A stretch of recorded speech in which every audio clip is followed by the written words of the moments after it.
khi lấy tờ khai y tế, công dân Lê Văn Giáp được sắp xếp vào phòng học lớp 9A cách ly tập trung tại trường phổ thông dân tộc nội trú huyện.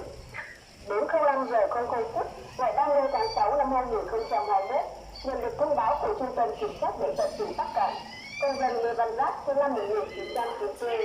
địa chỉ thôn Bản Cản, xã Cổ Linh, huyện Bắc Nẵm, tỉnh Bắc Kạn, có kết quả xét nghiệm dương tính với SARS-CoV.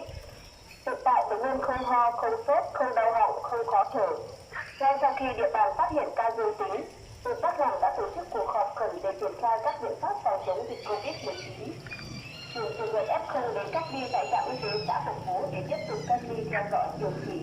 Chỉ đạo rà soát điều tra truy vết lấy lời khai y tế tất cả các trường hợp F1, F2 liên quan đến ca bệnh. Tiếp tục tuyên truyền về thực hiện các biện pháp phòng chống dịch tại khu cách ly trường phổ thông dân tộc nội trú huyện, tránh gây hoang mang dư luận và thực hiện nghiêm túc khuyến cáo 5K của Bộ Y tế. Quản lý chặt chẽ các công dân đang thực hiện biện pháp cách ly tập trung